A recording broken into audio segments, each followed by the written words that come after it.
Welcome to the podcast that buffs your Hearthstone game. This is Velen's Chosen. Not all who wander are lost.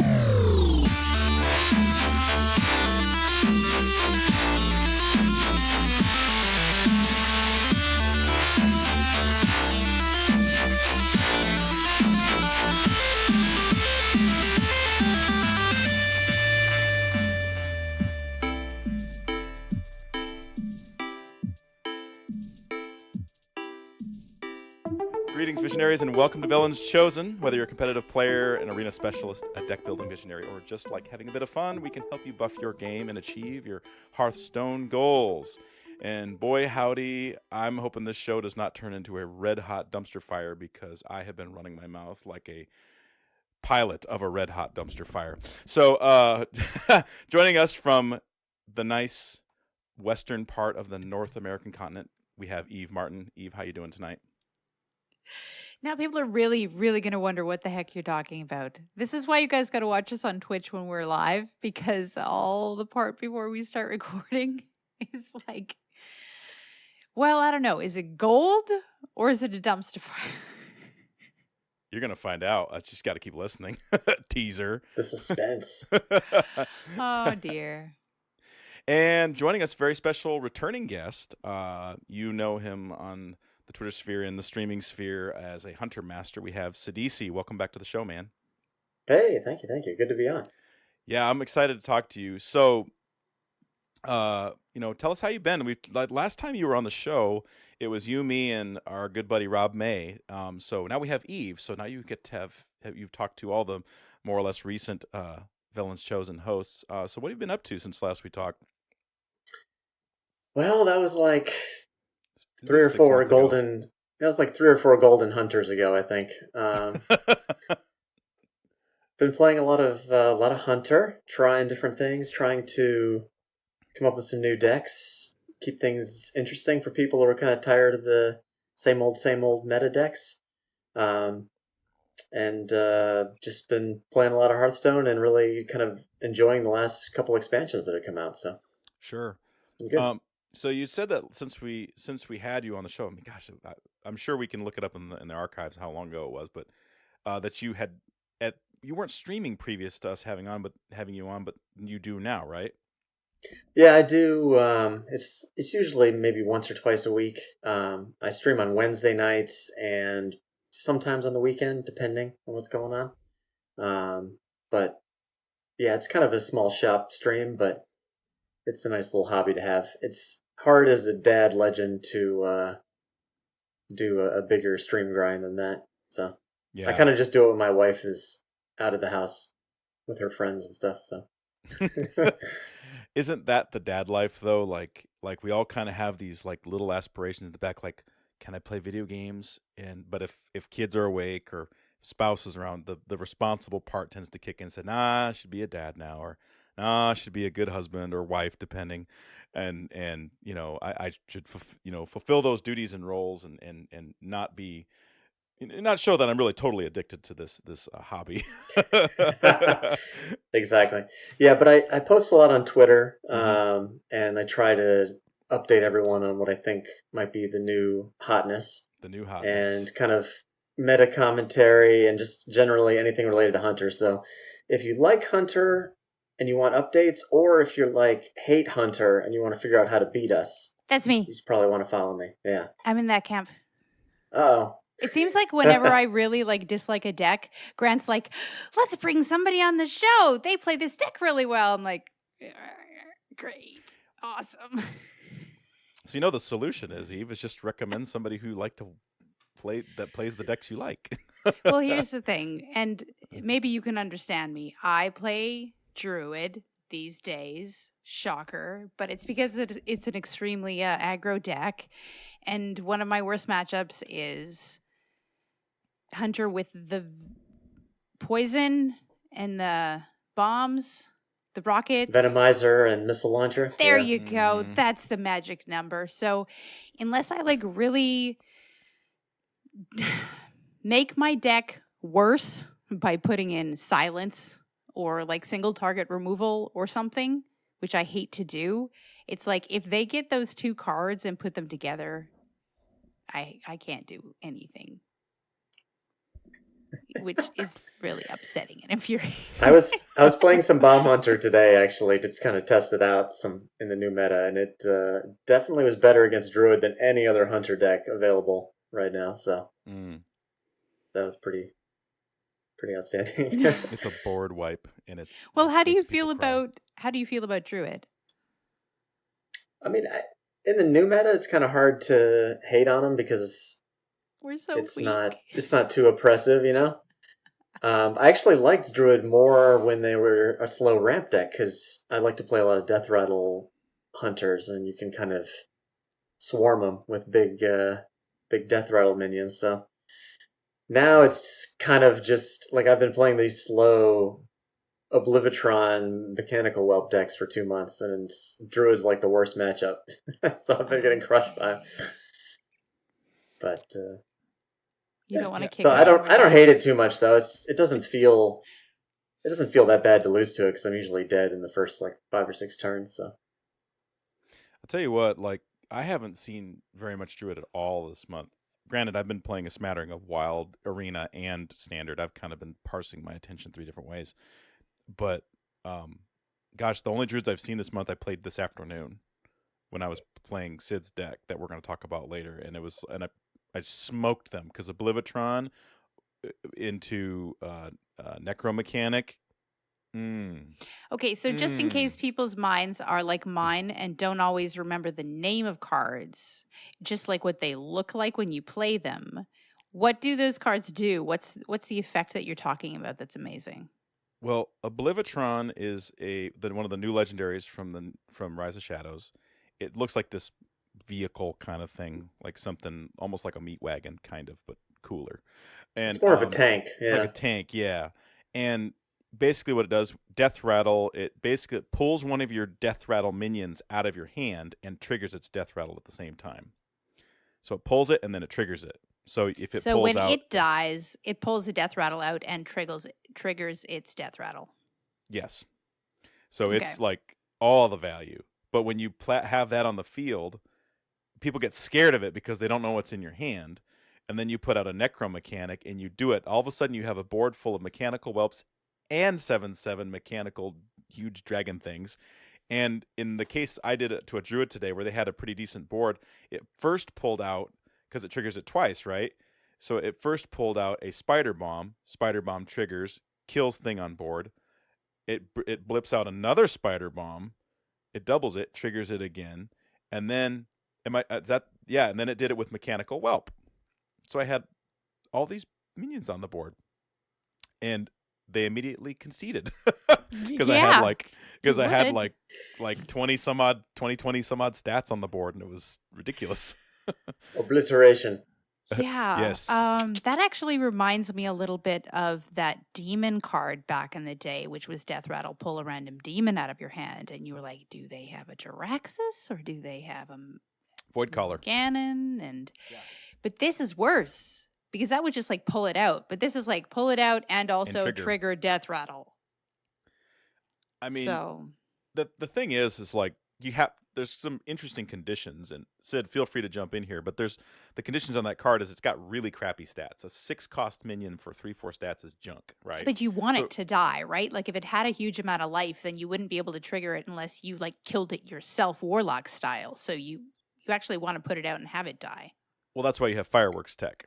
So if somebody's like Fireworks Tech helps you. What does Fireworks Tech do? It's a 2/1 that it buffs a Death Rattle card on your board plus triggers its Death Rattle. So it's it buffs a mech, technically. It buffs a mech, yes, and triggers the Death Rattle. Yeah. Yeah. So that helps it, but with Void Collar just pulls it out of your hand. It's still really powerful. It's in practically every Warlock deck in Wild. And you're right. Mm-hmm. There's a certain amount of like, I'm going to see if I can leave that alone if I can, because you don't want it to pull Mal'Ganis out on turn 4 or avoid. You could Lord. Also take the choice of like triggering it when you want to, because they might not have anything in their hand. They might be putting it down for tempo and they have no demon and they're like, Like, I hope he doesn't kill it because But he's you never afraid, know. and then I'll That's pull the thing. Mal'Ganis next turn. Turn That's 4, they also still have a thing. healthy amount of cards in their hands. But the too. thing with Warlock cards is that so- they have But yeah, the this Blivitron bow balance just where made they me come so out and do happy. something huge, but they also when do I- damage when to I- you I do or this make kinda you like- discard cards. So if you get around that by pulling them out this way, then you're getting all that value without the downside. Because I'm trying to like balance in my head whether these cards are power creep. Right? Like the hunter pull a death rattle thing out and trigger its death rattle, whether that's power creep on pull a demon out. Yeah. Because you don't get anything else to go with it. But I suppose getting around the downside of bad demon side effects. Am I making sense? Yes. Yeah. There's the Okay. trade-off, right? Yes, It's exactly. the same thing with Oblivitron. Like sometimes you play it and you don't have anything in hand to pull with it. It's a Well, bit of do a you gamble. play it if you don't have anything in your hand? It depends. I mean, I don't really want to, but sometimes you need to develop your board and bluff or whatever, you know? But is it kind of like your deck's win condition so that you're like, well, if I can't use it in the way that it's meant to be used, then I'm going to lose this game anyway? Against Warrior, you want to be very careful in like how you use it because you don't want, it's one of your value engines against Warrior in the slower control decks. But against aggro, you kind of, if you can play it and it's just something to help you survive, then you don't really care. It's like, if you're not dead, right? Right. Yeah, sometimes you make a suboptimal play just because that's the only thing keeping you alive.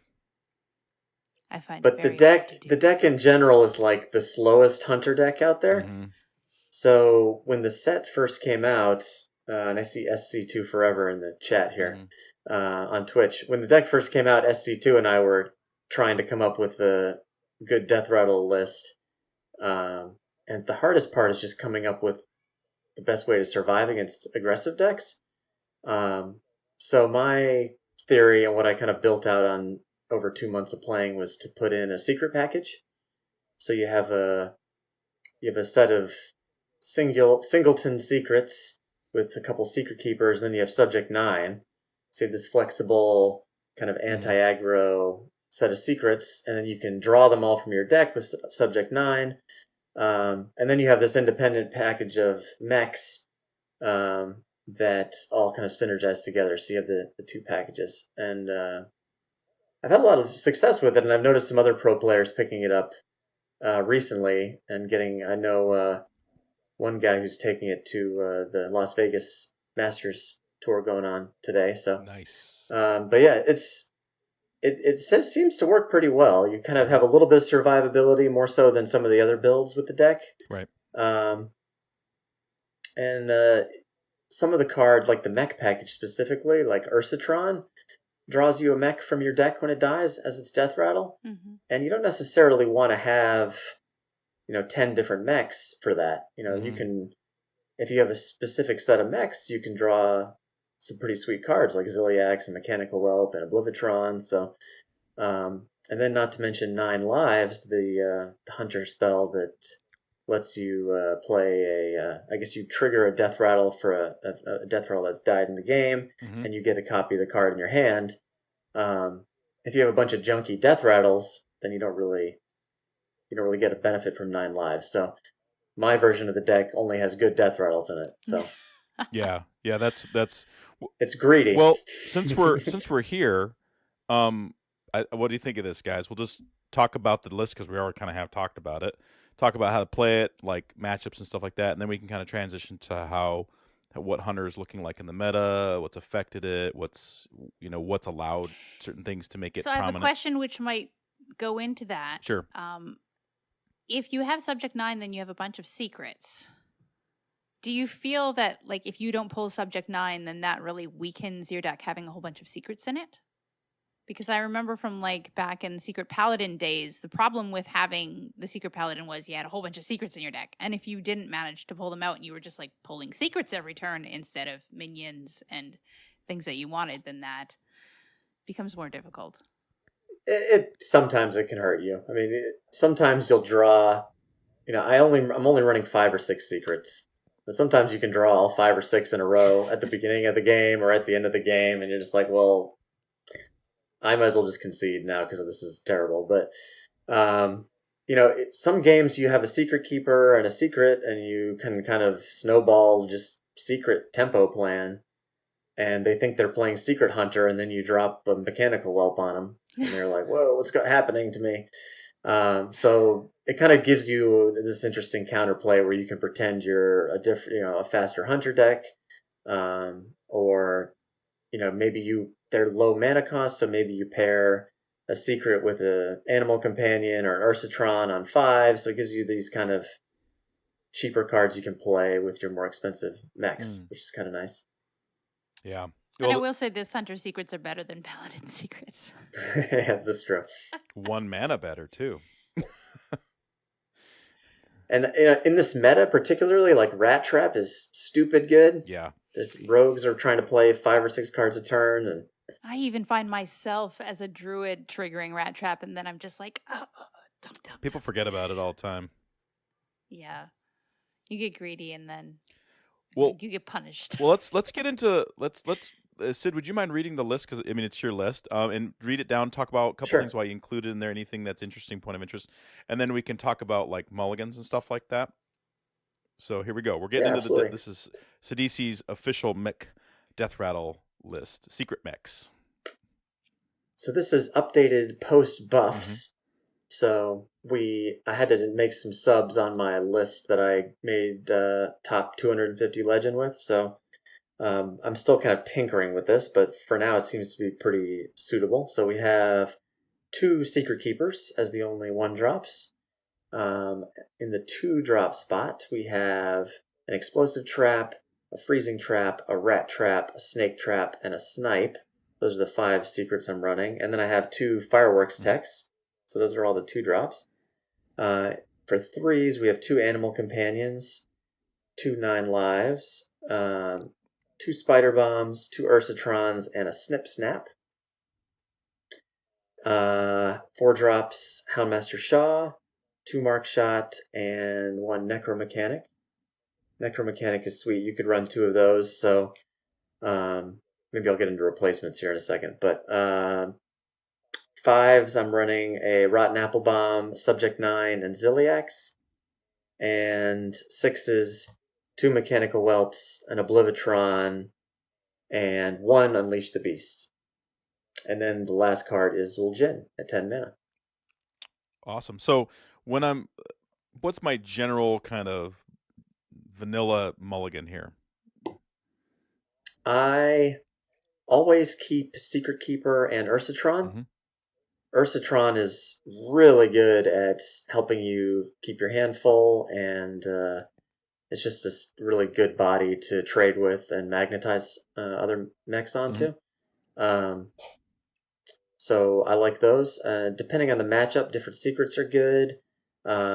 Against like a warrior, I'll keep some of the more value-heavy cards like Subject 9 or Mechanical Whelp or Oblivitron. What about against Mage? That's about it. What about Mage? Against Mage is Spider Bomb all day. Spider Bomb all day for the pesky giants and otherwise. Yep, you got to have the Spider Bomb to beat Mage. If you can't find it, then you're probably toast. But if you... Yeah, Spider Bomb will just carry you. Do you hard mulligan for that? Like, if it's not in your mulligan, you look for it, even if you have, like, a Secret Keeper?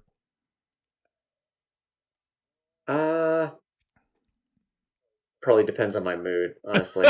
Keeping Secret Keeper... Sometimes you can smork Mage, because they don't do very much for the first 4 or 5 turns, some games. Yeah. So the Secret Keeper can be really good, too.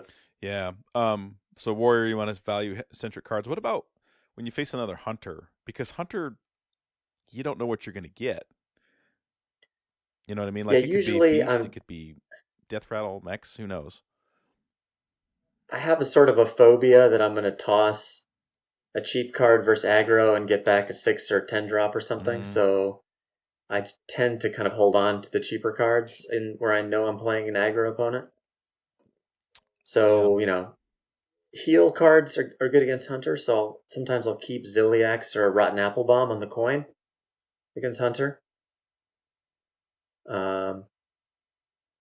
But like Animal Companion is generally pretty good. Pretty much any matchup other than Rogue, because Huffer gets backstabbed pretty easily. Yeah.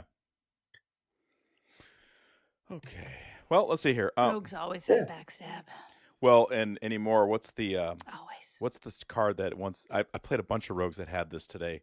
I always forget the name of it because it's a newer card. 0 cost if you have a card from a different class in your hand.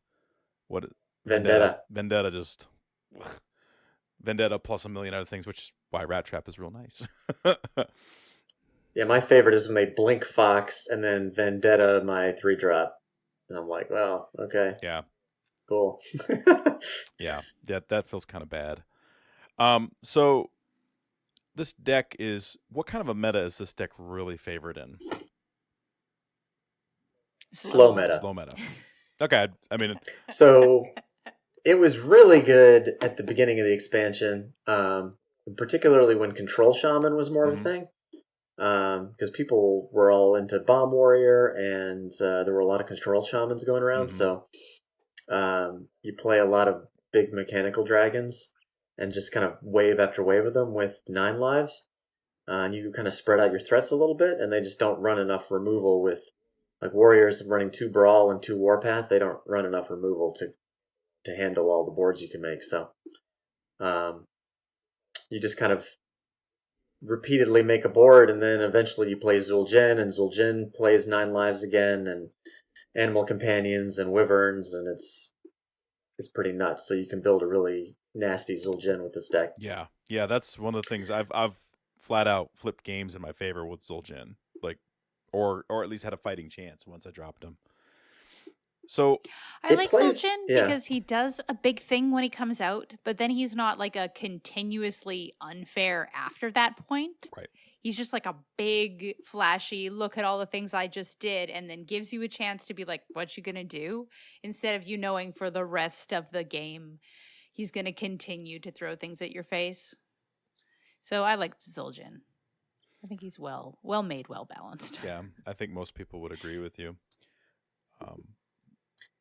I agree too. And it's nice that people are talking about nerfing Hagatha and Dr. Boom, but they're not talking about nerfing Zul'jin, so that makes me happy. The hunter players of the world Protect rejoice. the ones we like. Yeah. Don't touch my favorite card. After Rexar being hated on for better part of 2 years, right?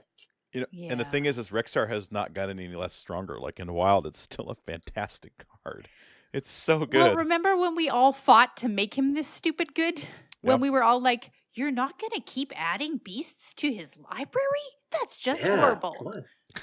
Can we all shoot ourselves in the foot now? Yeah. Well, yeah, the outcry against that card as right before it rotated was just people were just getting unhinged about it, I think. If I may be if I may overstate a little bit, I don't know. Well, it's because they added all of the things like lifesteal and poison and rush and yeah. I mean, I was actually in the camp of should just include all the beasts. It didn't, but it wasn't gonna hurt my feelings if they didn't, because remember they had like a specific narrow pool of it only goes up to X amount of expansions and cards, and then they're like, we're just gonna include all of them forever. They must have had an easy enough algorithm or something they could write for it. But I mean, it was their choice to release all beasts for all time in Hearthstone. Mm-hmm. This is going to be interesting. They definitely released some of those lifesteal beasts at the same time that they added to the Rexar pool. So they made the choice one way or the other. They're like, we're doing this. Yes, there's no going back. You understand? They're all looking at each other across the table. They asked for it. They don't know what they're asking for, but they asked for it. Peter Whalen. I still need like a beast that kills weapons. We need a beast for everything. Call it a weapon eater. Yeah, none of the oozes are like all of the oozes are weapon killers, right? And that Corsair. But like I got a silence beast. I got all these different. I got one with every keyword on it. I need one that kills weapons now. A beast that kills weapons or silences them. That'd be good too. Yeah. Hearthstone feels very traditional. They choose different things to be different things. And I think oozes are always going to be the weapon killing thing. Because it just kind of makes sense with the lore. What are you going to do? Like a picture of a bear with a sword in his mouth? What about Harrison Jones? Come on. You've got me there. That is true. How does Harrison break a weapon? He's just looking really if you weird. knew at him something in the World of picture. Warcraft, you wouldn't ask that He question. steals it. He steals the weapon. Oh. Yeah. And says, "Oh, I just Treasure hunter. found this. It's just laying around." I don't know anything about lore. I just assumed he was Indiana Jones. Exactly. Copy. He Yeah. is. Okay. He is Indiana Jones. Harrison Ford, Indiana Jones, Harrison Jones. Yes, Yeah. that is who he is. It's a nod to real life, ladies and gentlemen. So I got to. But he's also the kind of guy who's like, oh, everything's going to heck all around us. I'll run and you guys take care of that, okay? That's how he is in World of Warcraft. Shame. He's Run, like, Marion, "I'm run. out." So, how does Snip Snap work best in this deck? It's just released and everybody's putting it in any deck that runs a mech. What does Snip Snap like? When does it really shine? So my take, and I'm still kind of tinkering with it, but it's just super flexible and modular. So you can stick it on to any mech that you hold on board, which is really nice. Mm-hmm.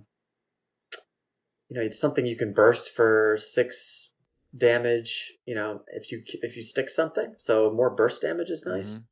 I've been trying to get the clip of me with Houndmaster Shaw on board, dropping 3 of these and trading them all off and having all the microbots. Mm-hmm.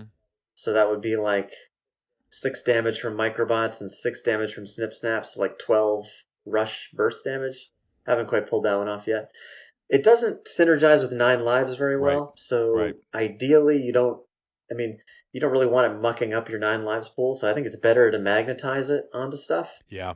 But it's sometimes you just need a 3-drop to fight aggressive opponents, so it's another good 3-drop for that. Well, Yeah, that's what SC2 Forever was saying in the chat, anti-synergy. So that was what he was talking about, the worry that it was going to muck up your pool for Resurrects. Yeah. And a lot of, I think it's probably not going to be an issue unless you're in a longer game. right. And you break open a bunch of different death rattles. What you don't want to happen in playing Warrior is you can't find your mechanical whelp in your 9 lives pool, because that's kind of bad news bears. Yeah, so. that would suck a lot. So why the Rotten Apple Bomb? That's curious to me. Again, it's a death rattle that could potentially muck it up. Taunt and self-heal? I mean, why not? So I've been arguing with some of the pro players about this, and they like more of a tempo list. They don't like Rotten Applebomb. But in aggressive matchups, it's super sweet to have kind of a death rattle that you can just re-summon off 9 lives. And with Necro Mechanic, you heal for 8 with its death rattle. So it's a really flexible. I kind of think of it as like a toolkit kind of card. It's like Healbot. Yeah. And in some matchups, it's super good. Like OTK Paladin, they just want to have you below 25 life. And if Ziliax is your only heal card in your deck, they'll kill your Ziliax and then just whack you with a True Silver and combo you. So if you have Rotten Applebomb, they just pretty much can't kill you, and unless they, double Holy Wrath you. So that's nice. And then versus like Mech Hunter, if sometimes it can feel really bad to just kind of get whittled down with Steady Shot over the last few turns. Yeah, definitely. So if you have another heal card, it's just really nice. So I like it. It makes me less tilted when I play the deck to have just another. So you're heal seeing option. it as sort of like an out, because in any game where you're going to play the value game, you kind of win with this deck. Like this deck starts destroying anybody else in the value game. Where you lose is the faster game. So what you're saying is this card's here. It slows the aggro opponent down a lot, and it gives you some potential repeated heals via 9 lives. Yeah, I mean, and in a meta with a lot of silence, because everyone's running silence right now, and sap, it's a little more meh. Sure. But I still like it. One of the pros I was talking to was suggesting that, maybe you just want to be setting up your board for lethal in a turn or two rather than messing with Rotten Applebomb. So I could see that. But I've been seeing enough aggressive decks and enough OTK Paladins that I like playing it. So. It is kind of an expensive list overall, and I wrote a guide on Reddit about a month ago, which is probably still pretty relevant for the meta, so you guys should check that out. It's linked on my Twitter page. But there are, Oblivion, Houndmaster Shaw. Um, 6 legendaries. you know, yeah, you don't really need Oblivion or Houndmaster Shaw to play the deck. I mean, even Subject 9 you could probably survive without, although maybe you All want to the run different secrets. anti.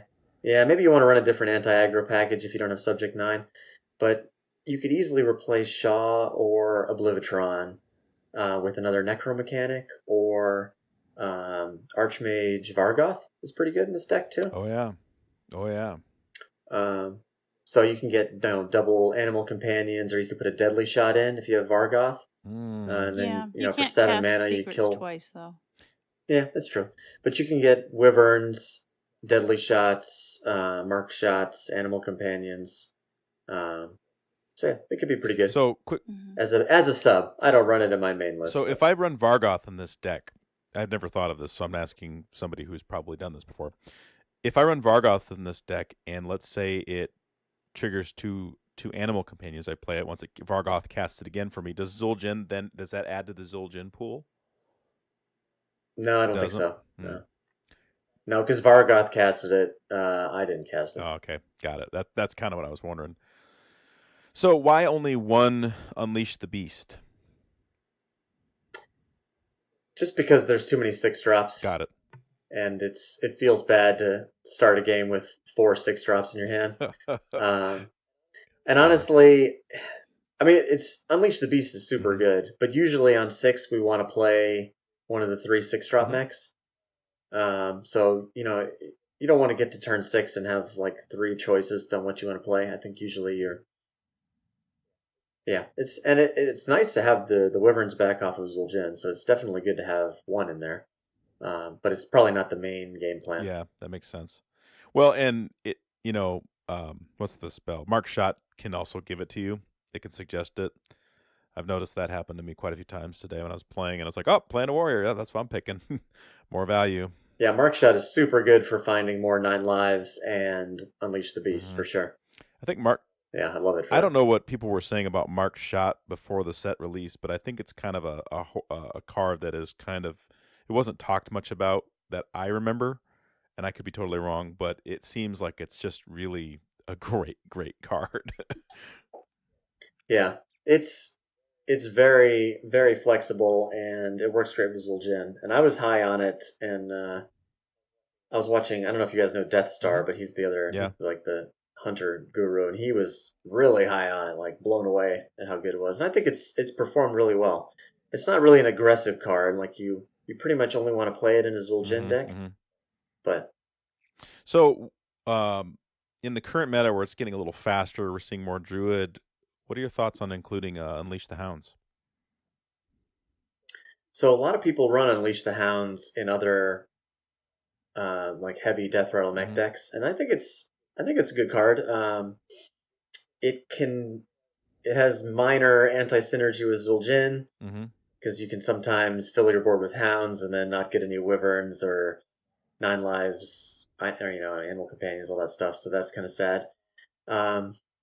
My beef with it is that you mainly want to play it like the deck already does. I already have like a 50% win rate against most of the aggressive decks, but it's really bad against Druid. So, like, one Unleash the Hounds isn't going to beat Druid for me. Right. Yeah. And it's not going to, like, I can clear one Whispering Woods with it. But then, it really works best play with another Hyena. one. If you don't have Hyena in your deck, then I don't know, you're using it as a clear card, I guess. And it's not. Yeah. It changes the way you play, too. If you have Unleash the Hounds in your deck, it just changes the way you look at boards. Yeah, it definitely slightly increases your win rate against Zoo, Murloc Shaman, and Token Druid, probably. But How much are you seeing them? Probably Token Druid and Murloc Shaman the most, but I think the deck performs pretty well against Murloc Shaman already, so I'd rather have a card that helps me beat Warrior easier, because I see way more of them. Yeah, I can see that. That's cool. Yeah. So what cards in here are you looking at tinkering with, taking out, substituting, and what would you substitute for them? Because this is a pretty good list as it stands. That's a good question. I guess Snip Snap is probably right there on the Mhm. edge, and Rotten Apple Bomb is kind of a flex depending on the meta. You can take that out pretty easily. Um, a lot of people don't like running Oblivitron because they think it's too slow, but I think it's kind of my pet card. Like I wouldn't want to play the deck if I didn't get to play with Oblivitrons because it's just so It fun. is fun. We have all Um, we all have those cards that we like stand by and will defend Mm-hmm. even against people who say Yeah. this is slowing your deck down because you don't want to play without it. I used to play. I and like hear you. yeah, I used to play the darkness for that Go ahead. exact reason. I just liked the card. Go ahead. Yeah. Go ahead, Sid. Yeah, like you could easily run a second Rat Trap or an Acidic Swamp Ooze in this. And those are cards I took out to put Snip Snap and Necromechanic in for. So, Why not? Why But not yeah. 2 Necromechanics? Is it just not necessary? I think you could run 2 Necromechanics. You almost have too much value. So you kind of have to take, what are you going to take out to put in the second Necromechanic? Yeah. You could take out Oblivitron Mhm. for it, so I think it's a good sub if you don't have Oblivitron to run the second Necromechanic.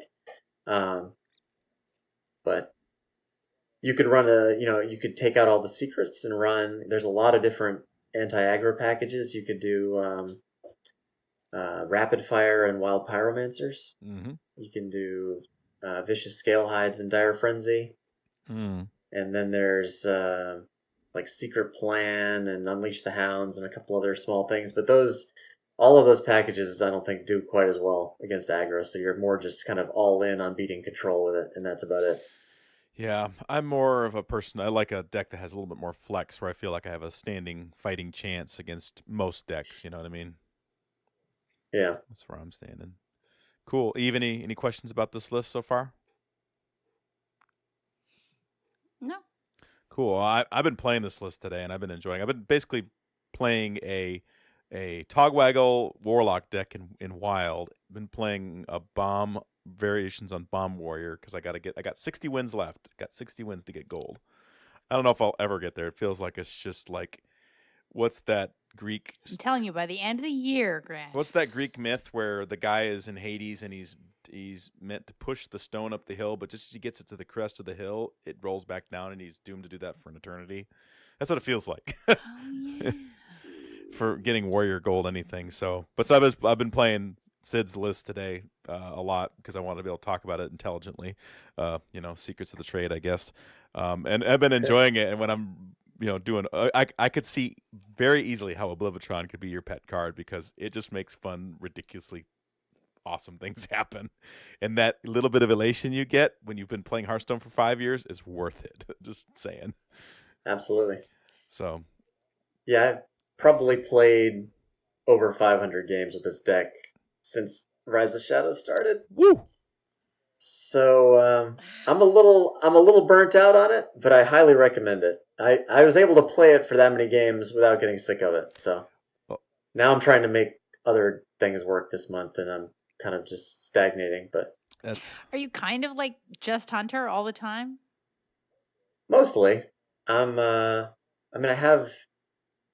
have Golden Paladin and Warrior, but they don't really bring me joy too much these days to play. So what is it about Hunter? It's just, I don't know. I like the character. I like the smorkiness of it. The hero power. Yeah, hero power. I've been really all the Death Rattle synergies are a lot of fun to me. So, with cubes and stuff in the past meta, and Recruit Hunter. Spell Hunter's really fun. So it's just interesting to me because the decks of Hunter have changed so much that to be like still a Hunter main and not just like a deck that you like in Hunter main, but through all of the different kinds of decks, the aggro, the mid-range, the longer control ones, and to still just like Hunter is interesting to me. Yeah, I started playing it when it was the underdog, so in like the Whisperers of Old Gods era, when there weren't really any good decks, and I was playing the gimmicky Barnes Yasharge Spell Hunter before we had Rogue Delarn to my side. It was like before we had the Death. I guess we had the Death Knight, but we didn't have. Did you ever run Lock and Load Hunter? That was a little bit before my time. I have played it a little bit, but Or I didn't get I much should time say before it Yog rotated and out. load. Yog and load. Yog and Load, yeah. Mm. I should probably fire that back up in WoW a little bit, but yeah, it's I haven't played that too much, Have you been tinkering a lot in but I WoW? love Because it. I was kind of going to ask you, last time we talked, there were still cubes in the meta, but now cubes are in wild. Have you been tinkering in there yet with Hunter and see what you can do? I I've been meaning to. I need to go back and play with some. I need to go play with DK Rexar and some other things. My buddy Mm-hmm. Duin and I run this Hunter Discord, and he's kind of got the wild side covered, and I try to keep standard unlocked. So, Oh, nice. but there's some really good ideas in there. Like there's a control hunter with Kathrena and 9 Lives and Sylvanas, and you basically Yes.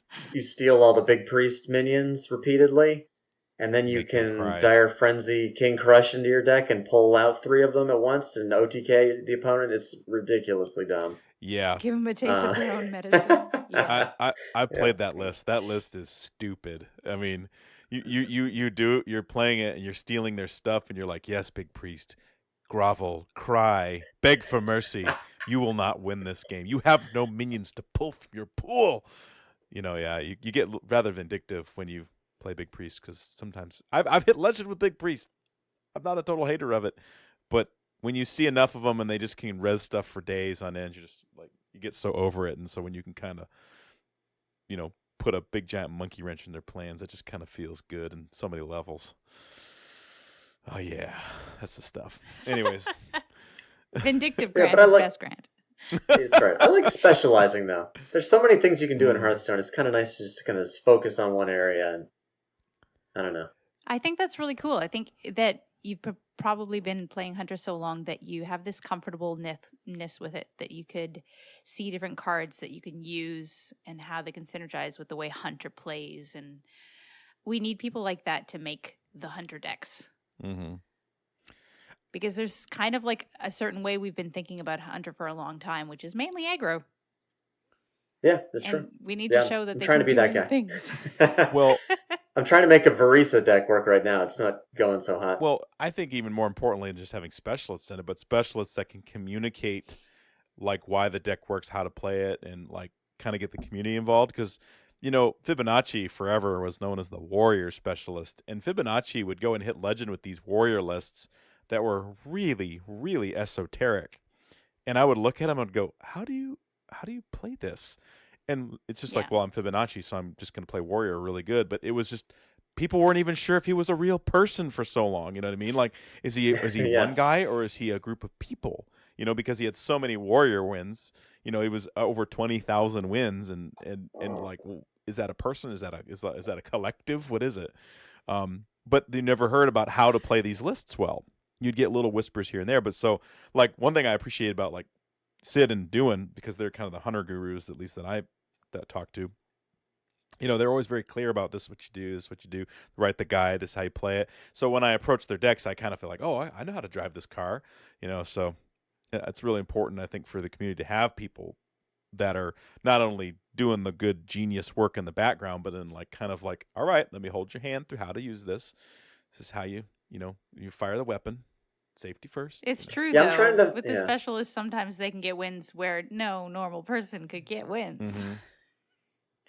I'm trying to find the slightly off meta thing too. Like it's easy to just say, "Oh, well, I made this Beast Hunter, and this is the best Beast Hunter to get top 10 Legend with, Sure. or something." But everyone's bored of playing Beast Hunter, Mhm. so like, let's try something else and kind of mix it up a little bit. So Yeah, Beast Hunter is boring. I like it, but it can get real boring. I was somebody in our on Twitter, they posted their monthly report.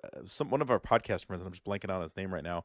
He had won 900 plus games last month. Won 900 games. And I did the math. It was like, do you play 27 hours of Hearthstone a week last month? And that's not including losses. So it had to have been like a full work week of Hearthstone in addition to everything I else. hope they're a professional player. Jeez. I don't think so. And it was just like jaw hits the floor.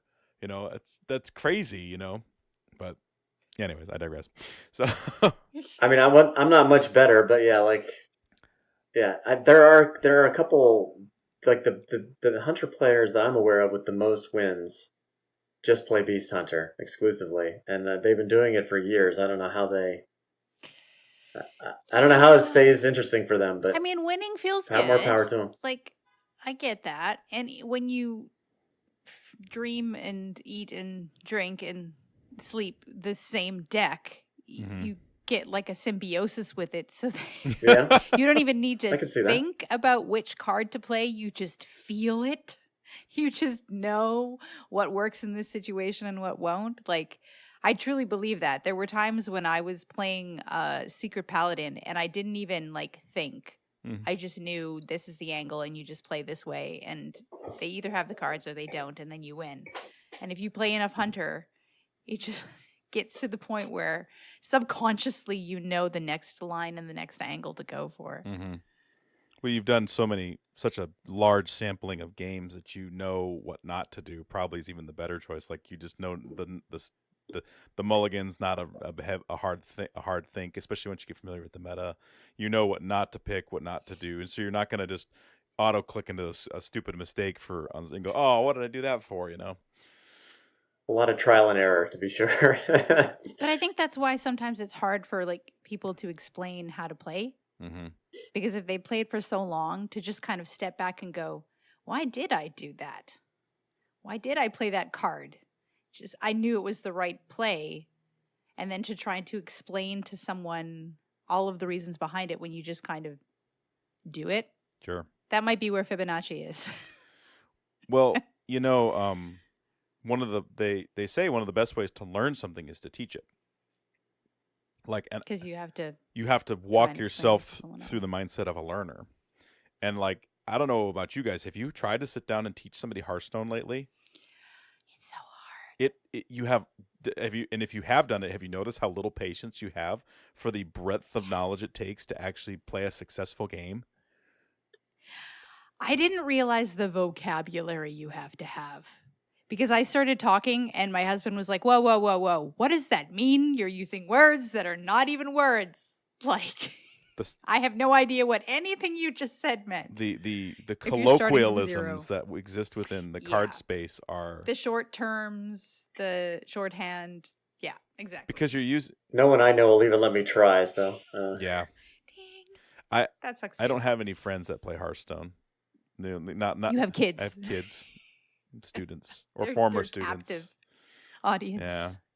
All my friends play Magic the Gathering, and they all look down on Hearthstone. Oh no! Look down. Hey, do you tell them there's lots of Magic the Gathering pros who play Hearthstone and love it? Yeah. So they also none of them have kids, and they all can get together whenever they want to play Magic. So I'm like, well, don't have any friends, to hang out with most of the time. So.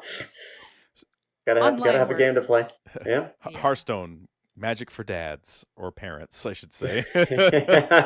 Yeah, that's why I can't play Magic. Also cheaper, way cheaper. Yeah. Order of magnitude cheaper. You could buy everything that Hearthstone puts out in a year and still not even come close to like one deck that's competitive in Magic. Buy all the cards, all the releases, all the hero portraits, all that stuff, and you'd still. Yeah, you can't craft cards in Magic. At least my Magic cards are a bit of an investment, so that's true. One nice thing. But yeah, I agree. I don't go too hard buying Magic cards because it's a bottomless pit. Yeah. Well, when people can make a living brokering Magic cards, or make money as at least an avocation, that's telling. Is it Black Lotus? Is that the? That kind of already exists, right? There's a whole subreddit for MTG Finance. I don't know. There's speculation around, card values and stuff. Yeah, it makes sense. It makes sense. I know people that do that. They broker cards, and it's fascinating to listen and talk about it. And it's a business just like anything else, I guess. Cool. So I guess let's transition a little bit. So if I'm being redundant, you guys actually, I don't know if I didn't say anything, but you guys kind of roboted it out and my video stopped for a couple seconds in between, but you kept talking, so I didn't worry about it. So Sid, talk to us about why Hunter is now, people are bringing it to tournaments. It seems really strong, and the ladder's very prevalent. Why do you think that Hunter is now kind of in a really strong position, both in the ladder and in tournament play? The easy answer is it has a good matchup spread. Mm. So we kind of have a chance. The two good meta decks are the kind of a mid-rangey Beast Hunter with Zul'jin and Goblin Bomb Hunter. And they both have pretty good matchup spread against all the other meta decks. Nothing like super dominant over a particular deck per se, but you kind of have a fighting shot, like we were saying, against everything. And some of the other, classes are more polarized, obviously. So I think if you want to go to a tournament and have a fair shot against everybody, it's kind of a no-brainer to bring a hunter deck. And then in specialists, particularly, you can do a lot of teching for different matchups. So your secondary and tertiary deck could be pretty different and kind of do different things for you. I didn't even think about that because the secondary tertiary thing is we. In fact, half of our discussion regarding your list was secondary tertiary kind of substitutions based on what you were seeing and why things would or would not work. Yeah, I thought about that. Or budget, yeah. It's budget. So, have the buffs affected Hunter at all in positive or negative ways? Oh, definitely positive. So, like specific Necromechanic. I mean, Necromechanics pushed more people to try Death Rattle Hunter, like a lot more than before, and it definitely bumps up the power level of the deck. Snip Snap is just fantastic in Bomb Hunter, so you just have so much value in one card, and you can use it pretty much any time in the game. And it gives you the microbots, which lets you magnetize more stuff when they come out. So it's really good in that deck. Yeah. And you can do a Snip Snap OTK in Wild now, so with Hunter. Yeah, I saw that doing up to his shenanigans. So, did the buffs affect Hunter? See if I can phrase this right. So, a lot of stuff got buffed. So that means other classes got improved. Theoretically, Paladin, right? Did those affect Hunter at all negatively? Did it make the mech synergies in Hunter any less powerful, even though they're still good, or is it kind of a net zero?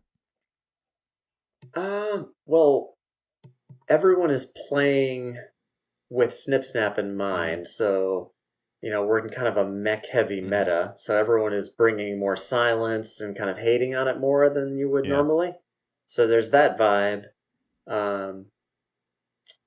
I guess the changes kind of benefit Warrior and Paladin the most, aside from Hunter. Wasn't Necromechanic one of the ones that got buffed? Yes. Yeah, so that went but like down Warrior made out pretty well. Paladin made out pretty well. Christology being one mana is stupid good, and the Glowstone Technician deck is tough for Hunter to deal with. So and Warrior too. Yeah. So my Secret Mech deck does well against the beefy Paladin deck though because of Spider Bomb, and I have so many ways to activate Spider Bomb that it's still pretty good. But is Spider Bomb not very common? If you don't have a lot of removal, it's tough to deal with all the big mechs it puts out. The Paladin deck puts out. Is Spider Bomb just not common in a lot of lists right now? Well, I mean, it's in Bomb Hunter, but you can't bring it back. So after you use your 2 Spider Bombs and your 2 Fireworks techs, that's it. But in my list, you have 9 lives, and you have Mark Shot, and you have Zul'jin, and you have Oblivitron, so you have all these ways to get extra Spider Bombs. I like me some extra Spider Bombs, that's for sure. Correct me if I'm wrong, but I think that the nerfing of Rogue was better for Hunter than all the buffs. Probably yes, especially the like Beast Hunter and Bomb Hunter are definitely better off with Rogue being weaker. Because mid-range Hunter was struggling a bit against the really amped up tempo Lackey Rogue lists. So I think we're in a better spot with Rogue kind of beaten back, and I think Warrior is more dominant, and Hunter generally likes facing Warrior. So because it's a slower, longer game, and you can get all your value out. Yeah, and I think our cards just kind of line up historically well against Yep. Warrior. Mhm. Y- We can rush them down sometimes. We have a couple key value tools like Dire Frenzy, all the 9 lives, Zul'jin, that make it more palatable than other classes. I think we, other than like Mechathune decks and stuff, we probably have one of the better cases to beat Mhm. Warrior. And your hero power just continues to put pressure on constantly as well. Yeah. It cancels out their hero power effectively. No. Yeah. Unless it's Blast Shield, but yeah. Yeah. 7 armor. Ah. Ah. Yeah, but we won't talk about that right now. So what do you think about the Pogo Hopper rogue list that's kind of running around? Like, does that bug you as a hunter player? Does that scare you? Because you're running, like, especially with this list, it's kind of a value centered game, and rogues can try and run the value game too. I need to play more of it, but in general, it seems kind of slow, and I've been beaten up on them a Mm-hmm. bit. So it seems like if they don't draw Ziliax, they're in trouble because they don't get a big heal, and they just kind of eventually just kind of die. But pretty much every hunter deck I've been playing against them has been doing well. So I think it seems kind of unrefined though, and people don't really know how to play it Right. correctly. That makes sense. So like if I was playing against, pro Bunny Hopper, the Mhm. player who brought it to the Vegas tournament this weekend, if I was playing against him, he would probably crush me. Yeah. But and maybe it just needs to be more kind of well learned by the community. Yeah. That makes sense. Sometimes when there's like a brand new, you need to play this new hotness, it's all over the place, but nobody's playing it right. And so it's almost like, yay, I get another one of these, because if something's brand new like that, probably all the kinks haven't been worked out, and probably the people don't know how to play it that well. Yeah, it's like Jade Druid meets Quest Rogue. That's what it is, I think. Wow, that's horrifying. Yeah. A little bit of PTSD there. Oh my gosh. But I think maybe leaning more Quest Rogue, because Quest Rogue, you had to kind of know what you were doing to be good at it. Bouncing all the things, and yeah. Jade Druid, you just kind of like, I play a bigger man, haha. And now a bigger one, and another bigger one, and an even bigger. Yeah. Oh my gosh. How high can we go, ladies and gentlemen? I hated that Infinite, deck so actual much. infinite value. Yeah, that's scary. I don't like running into that deck still in Wild. I never could play that deck. You know how like you build a mental wall against some decks, like you encountered. I know I'm preaching to the choir here, right? You encounter a deck and you just decide that you don't like it, and you're like, well, maybe I should learn to play it. And you're like, no, I'll never play this deck. I'll never do this. So my hatred runs deep. That's how I felt about Freeze Mage. That was like my ultimate. I never want to play like this. I never want to be this person. I'm not doing anything. Well, I'm I just like Freeze stopping you Mage. from doing what you want to do. I'm just freezing your things. Ah. You don't get to do anything. You don't get to play the game. Sorry. Nope. That was Rob. When he was still on the show, we would just butt heads all the time because those kinds of decks were his bread and butter. It was like, I just get to stop you from doing everything you want to do. It's a nope deck. You do something and I say nope. It's a nope deck. I'm like, Rob, how could you? Did you ever play a blue deck in Magic Eve? You ever played a blue deck before? No. See? Yeah. Same thing. You probably Exact same played thing. Red Burn, I right? played white. You played white? Oh, so tokens Yeah. everywhere? Tokens everywhere, but they're basically paladin. Self-heal, tokens, Yeah, buff cards. Yeah, that was actually kind of my deal. Pretty much. I liked white black. That's usually what I ran. White black. Blue was I was too stupid to play blue.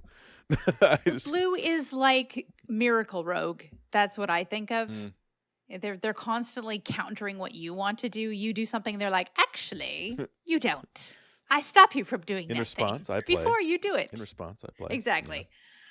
Oh, Blue, green, black for me, Sultai. The graveyard synergies. blue, green. That's where my black. namesake Sidisi Brute Tyrant comes from. I get it. I meant to ask you that last time we talked, and I just forgot to. Cool. So, geez, Eve, Interesting. Am I forgetting anything? I feel like we're having a pretty good discussion. We're at now, and we're a little over an hour. Actually, we're an hour on the money. Yeah, I'm trying to look. We had a little bit of news. Maybe we could just kind of push out into the Yeah. universe. They were announcing a new game designer position for Hearthstone. So if you ever wanted to work for Blizzard, or if you know someone who has been trying to work for Blizzard for a long time, tell them the lines are open. Get in there. It's kind of more specifically about people who can balance Hearthstone cards.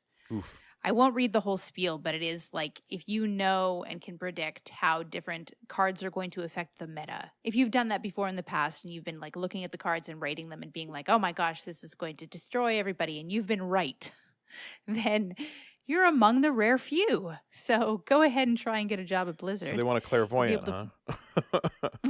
You'll be able to work with people like Chalky and Reels and Puffin and Ixar. So if that sounds like a dream job to you, go for it. So if I You put never witch know. doctor on my resume, do I get an interview? Never mind. I'll stop. Witch doctor. Like Going rattle the along bones, with- roll them. What do they say?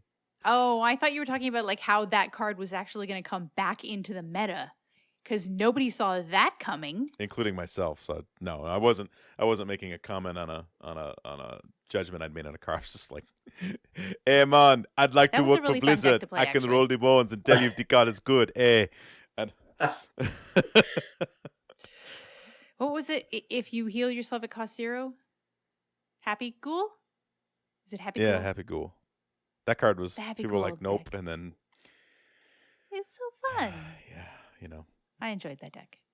Zoo. And the one other thing is that, you know what, just because I like them so much and because I've been going to their website for such a long time, Hearthpwn is now out of .cards. So if you want to know where it went and you want to see all of the great articles written by the great people that worked at Hearthpwn, they are now at out of .cards. And if you want to support them, I would encourage you to do that as well, because I just like it when I go to play a game and there's a passionate community behind it providing great content for free. And I want that to always to be the case. So even if it's just telling them you love their content and thank you so much for being there and doing this, that's another thing you can do just to support them as well. Awesome. Yeah.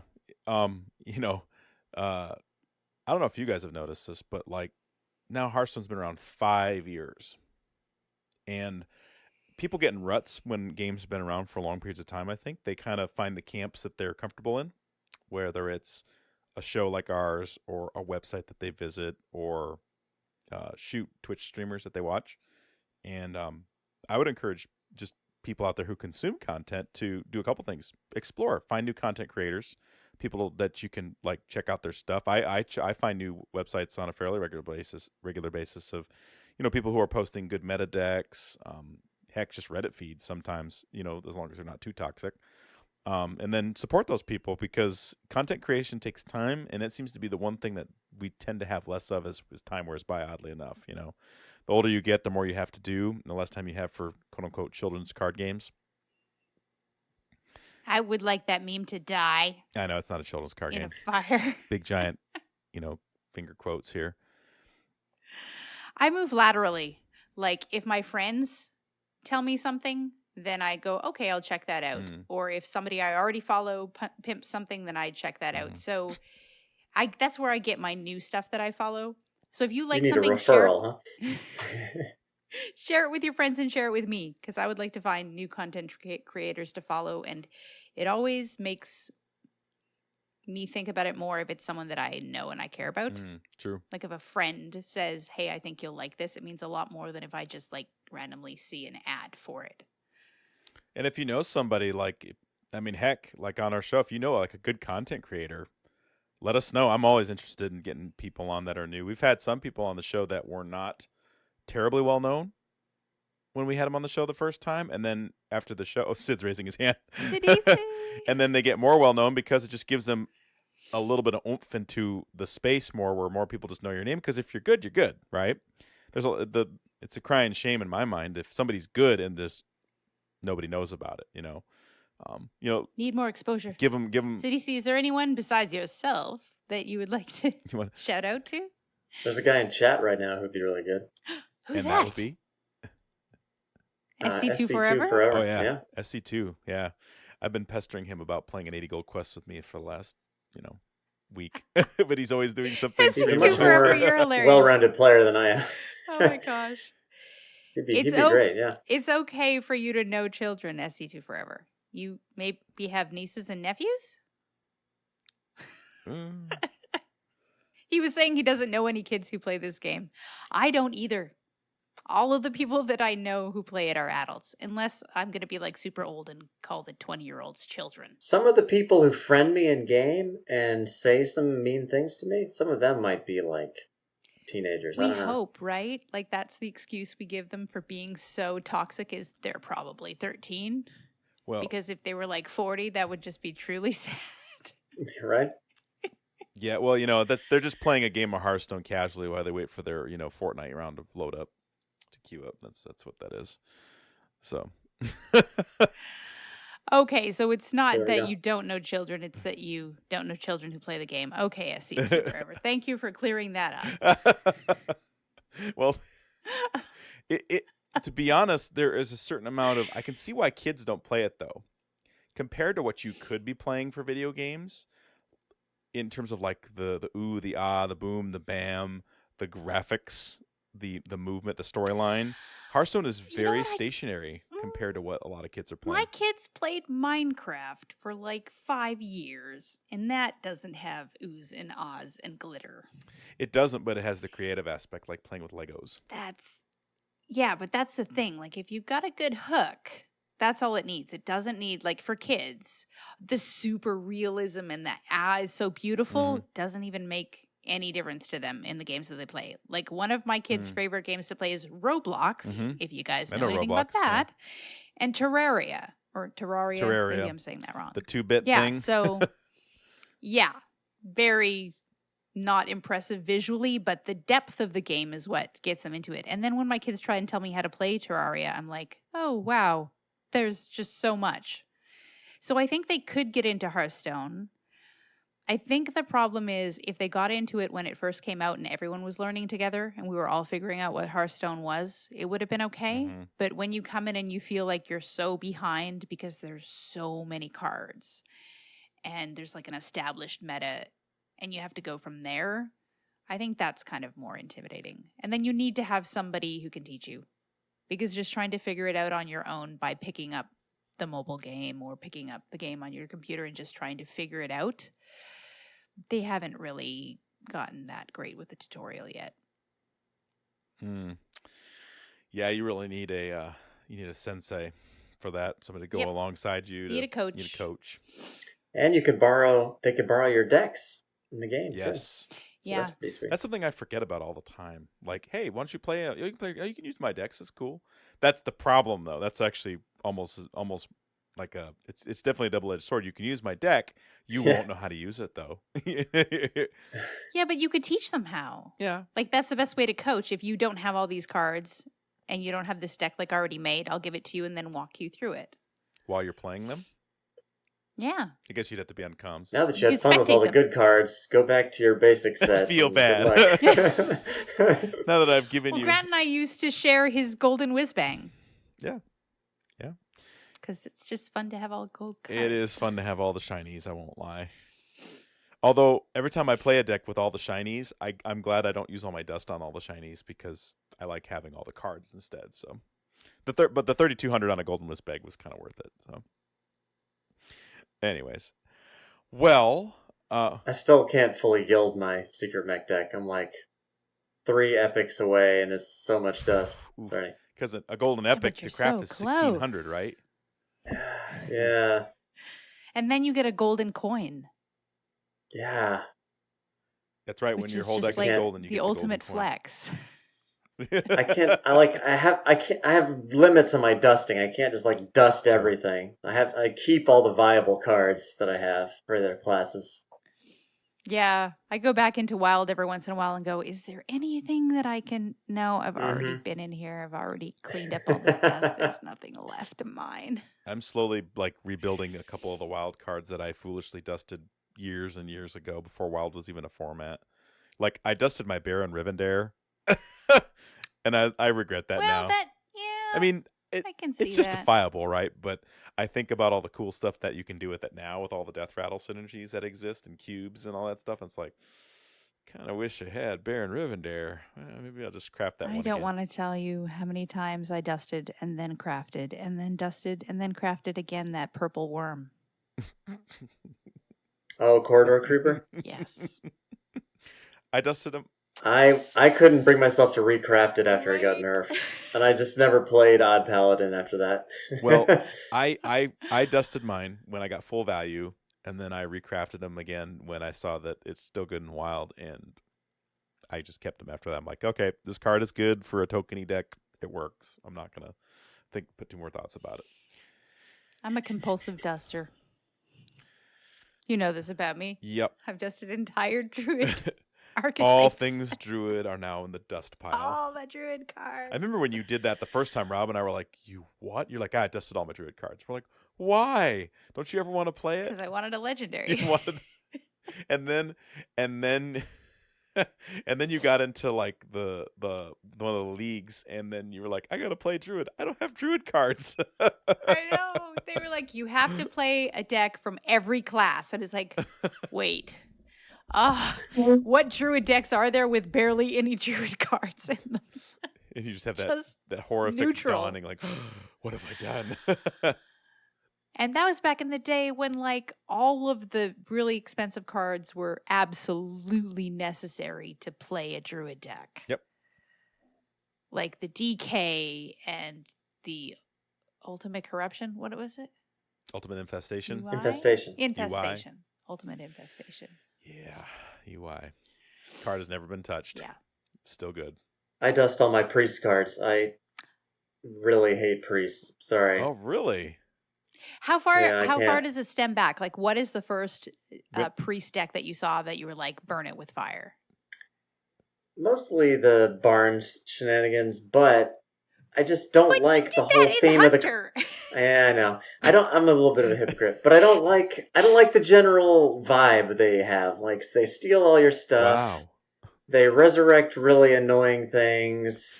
They're generally a nuisance, and the board clears and everything are just so frustrating to play I against. sense in you a kindred spirit, Sidisi. I feel like we have a lot in common. Mm-hmm. But if you played Dragon Priest, I feel like you might have found the one deck that might be fun. Yeah. I hated Druid I for don't a know. long time, and then I eventually Duskbreaker found killed one. so many of my wolves, though. Yeah, but Mm. Duskbreaker was not around when Dragon Priest was around. That came out after. That came out later. So we played without that. But we did have Dragonfire Potion. Yeah, that'll do it too. Yeah, that was bad too. But it was really late game. It was like 6 mana or something. So, I mean, that's late. That's like Blizzard late. I mostly just when priest is good, I mostly just want the deck I'm playing to be able to beat priest. That's like my main consideration. Target priest with extreme prejudice. Got it. Yeah. That's awesome. I hope What about you, Grant? Do you have any decks that you're like, ugh? decks that I can't play. It's not a class. I get along pretty well with most classes. Warrior is my least favorite class, as odd as that is to say. But man, what deck what can I not stand? I'm trying to think. Shudderwalk is a hard one for me to stomach. But that's I'm gonna just attribute that to like an emotional response that I had. That you know how like if something traumatic happens to you, it creates like a weird wall in your mind. You can objectively stand back and go, "There's nothing wrong with this. There's nothing morally wrong with this." Blah blah blah. But like that feeling that I had on like release day of then playing like 3 or 4 Shudderwalks in a row, where the turn took 10 to 15 minutes because they were cycling this out, and I was just like, "Oh my god." Every person is gonna play this deck now because it's good, and there's nothing you can do. And that was the closest I ever came to just like walking away from Hearthstone, quitting Velen's, walking away from Hearthstone. I'm out. Peace out. Tap. Done. That deck just tilted me. And then I played it, and I could realize, okay, it's a little more skill intensive than I thought. But it took me about a good week to kind of like wrestle with that one for a while. On the day of, and then I got on the anti-hype wagon with Rod. I was like, Rod, Oh, Rod Johnson, dude, have you seen the Shadowhawk deck? He's like, I know, man. And we were just like salty brothers right there together. but ever since then, nothing like when you find someone who hates the same thing you hate.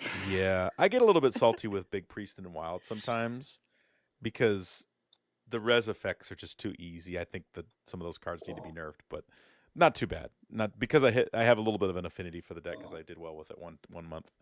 But I don't know. There's not too many decks I hate. Community, if there's one I'm forgetting about that I've mentioned before that I don't like, feel free to inform me because, gosh dang, I try to play everything just so I know what it's about and what it's like. But Yeah, we forget what we get salty about. Because when Quest I Road said did me pretty bad. yeah, I think so. That was coming to my mind. Because when I said everybody guess what my least favorite card of the game was, they were like throwing out all these different ones, and I was like, oh, I guess I've been kind of salty over the years. Yeah. Because in my mind it was like just Ice Block, but apparently there's been a lot of others I've moaned and whined about. over the SC2 episodes. forever says I think I have 13 Priest wins. I think we might be closer than we thought here at SC. 13. I think my priest is like rank 17, like on the level up scale. Like I don't even have all the basic cards. Oh. I think, or like I barely have them all. That's where I was when I started Druid. It's like, I can't believe how low this is and I don't have all the cards. So for community discussion this Amazing. week, like, what's your worst class? Like the class you just either hate it or you don't play it or you haven't played it. And how low on the totem pole is it for you? Like, do you even have a level 10 hero? Or are you missing basic and classic cards? Oh my gosh. Yeah. I don't- Is there that much rage? I mean, we're talking like prejudice levels here. Like, how would you rate yourself on a scale of 1 to 10? Don't even have it to level 60. And do you automatically think if you play against another person playing this deck that they are a horrible human being? Like, I don't go that far. you probably Good. find like Good. hitting puppies fun, right? You're playing this deck. You probably abuse animals too. That's what you do. No, I think my problem is that I don't think about the person at the other end. Mm-hmm. I think if I saw them as a human being, then I would rage less. Yeah. But when it's just like a faceless hero that's going, wow, at me. Wow. that- Wow. That's such a patronizing tone. Greetings, I'm so pretentious. Greetings. Well played. blessings to you. Exactly. If I tried to like imagine that I was playing against like my sister or something, like put a human face on the other side of the board, it might be easier for me to respect them and to like be like, good game, legitimately at the end of a game, and not just be tilted so often. Let's all remember there's human beings on the other end of the board, people. You know what though? I had an interesting experience this week that I had to step back and think about. Like my wife and I and another couple that we play with, we routinely, probably lately, it's been a couple times a week, we'd come to each other's house because we don't live very far from each other, and we play Catan, Settlers of Catan, and we've gotten it to where we can cycle around our turns really fast. Everybody, there's no explanation needed, and the last game we played, we were in a position where my friend had the cards in hand, and we all knew it to win the game as long as nobody rolled a 7, which means you dump your cards, right? And my wife could have let me win by making a trade with me, but she chose not to. And I was like, I can win. Just trade me 2 cards for 1, and I have the game. The game's mine, and I have it. So I was 1 point off from winning. I said, otherwise Lee's going to win. My friend Lee. And he's going to win. And she looked at me and was like, I want to build a city. And she built it. And I was like, you just gave the game to him. She's like, not if his wife doesn't roll a 7. And I'm like, she's not going to roll a 7. It's just not the way things work here. And sure enough, she didn't. And he ended up winning. And I was like, you could have I was so, and I'm not trying to paint myself in any favor. I was so angry. I couldn't even look at her. I was looking at the table and I was so salty. No, I was just sitting there, and it took me a while to get over it. Like, but then I remembered, it's like, no, this is a conditioned response that I have learned that I don't remember ever feeling as like in high school and stuff like that. Because normally like, no, and then everybody laughs and walks away from the gaming board. Like I took it personally the way I like get salty when I play Hearthstone, because I've learned that with games that you invest time into, like you're trying to improve. Like in Catan, we actually read articles, as me and my wife and this couple, we like look online like how to improve in the game.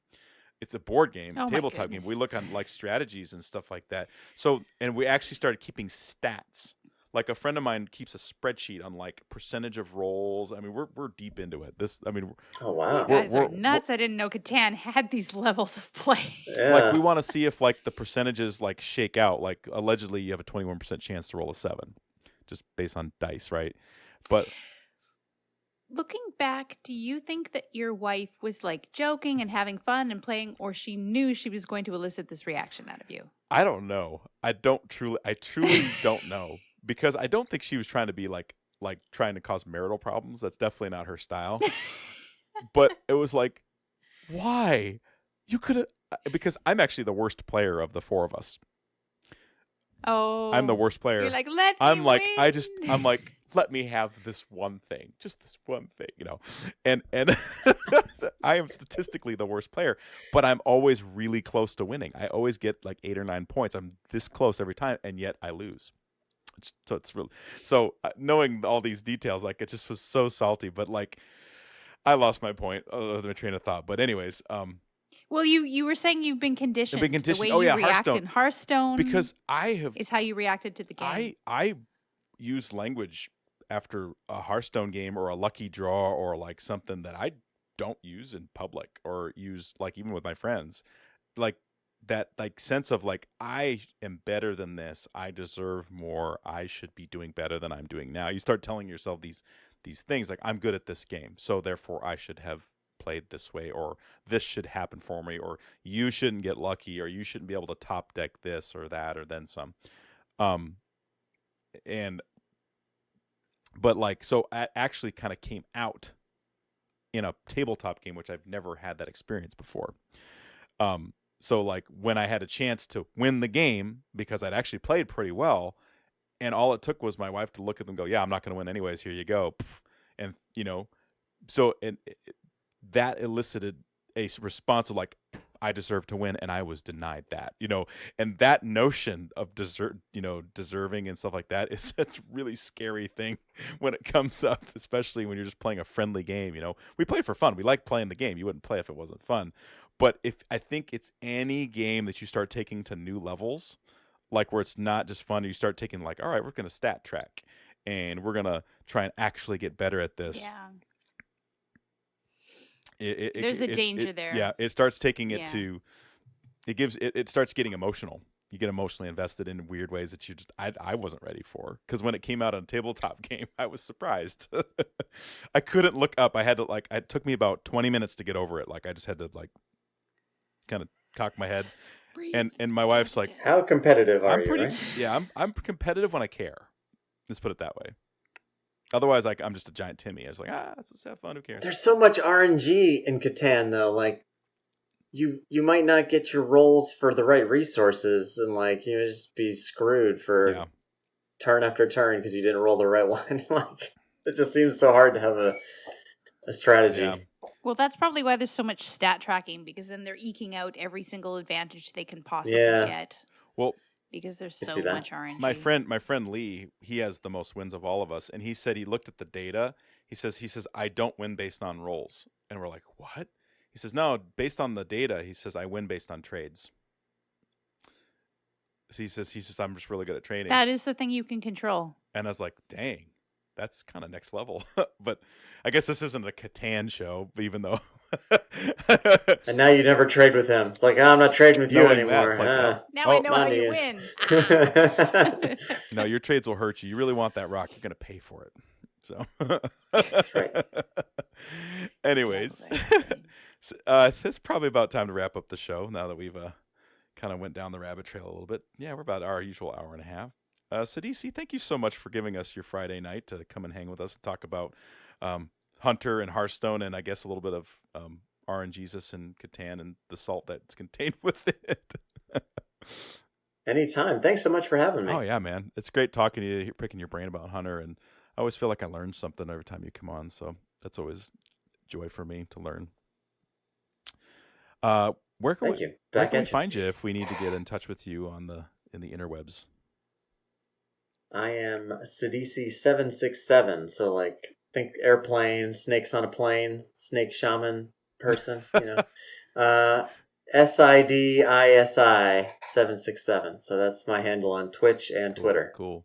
That's So. easy to find. How much do you stream? Wednesday nights and on weekends at 8 p.m. Eastern Standard Time. 8 p.m. Nice. Eastern Standard Time. And pretty much Hunter? All Hunter Oh, all the yeah. time? Mostly Hunter, unless I get forced into something else to do like Tavern Brawl or something.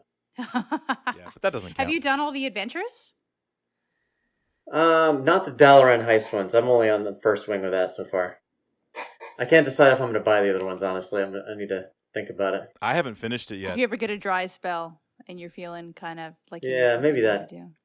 If I have my gold and I don't want to buy packs with it or Mhm. something. That's true. Eve, where can people find you? On valenschosen.com. That has all the things. That's all the things. Before It has all the places to find me.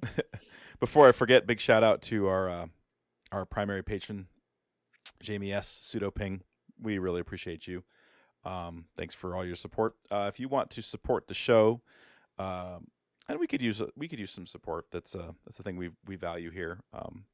You can go on over to patreon.com/VelensChosen podcast. Shoot us a cup of coffee a month if you are so inclined. If you want to support us non-monetarily, head on over to iTunes, shoot us a review, 5-star review. It helps us get noticed in the queue. If you want to find anything and all things Velens related, head on over to VelensChosen.com. We have links to everything there. Join us in our Discord. We will talk to you if you talk to us. Being parents, we don't camp out. I know I don't. I don't camp out in the Discord all day long, but I have notifications up. So anytime anybody types anything, I'm aware of it. So ask me a question, ask Eve a question, ask anybody in our Discord a question. There's a lot of really great, knowledgeable people. We'll help you get better at the game. Or just shoot the breeze. Talk about life. Who knows? Summer will probably have more time on our hands. Yeah, than we've I've had a had lot more during- time because I'm in the middle of summer right now, so it's been nice. Let's see, am I forgetting anything, Eve? Anything at all? I don't think so.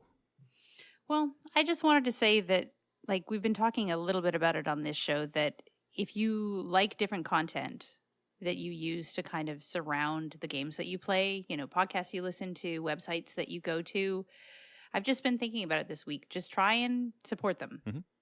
Because these people are creating content out of their passion. And sometimes people just consume it and don't really give any feedback. And any feedback you give is just like fuel. Mm-hmm. It's energy that keeps people, like, someone appreciates what I do. Someone notices it. Someone likes it. And it kind of helps people to continue making what they make instead of going, wow, does anybody even listen? Does anyone even care? Just taking the time out of your day to, like, put a message or a 5-star review or Patreon if you have the money to spare is really important to kind of keep our community full of people who like to make these different contents that surround the games that we play. So think about it. Take the time. Mm-hmm. Yep. Because for most of us, it's hours and hours and hours and hours. There's a lot of back time in researching, sometimes playing stuff you don't want to play, looking, getting guests, talking to guests so you can talk about it. That's what you got to do. And then audio editing and all the stuff. And then video editing if people do that and all the things that go with it. So, all right. Let's see here. If you need to find me at WatchmanHS on Twitter, in-game, #Watchman1140. Feel free to spectate. I'm not squeamish. You will not disrupt my play if you're spectating. Just know that most of the time I'm playing on my phone, so I'm not super chatty. That's why, because gosh dang, that's annoying. There's no auto. It's hard. It's really hard to chat on phone, and I guess it's just what it is. But anyhow, all right, Eve, sign us off. Not all who wander are lost. Take care, everyone. Bye. Bye-bye. We'll be right back.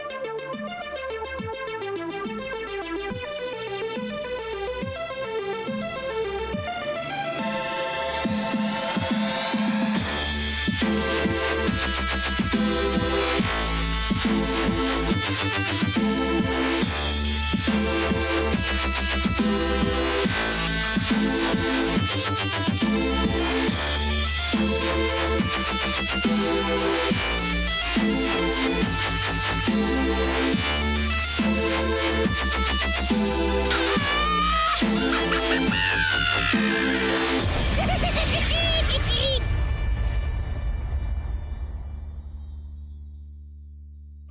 foresaw this.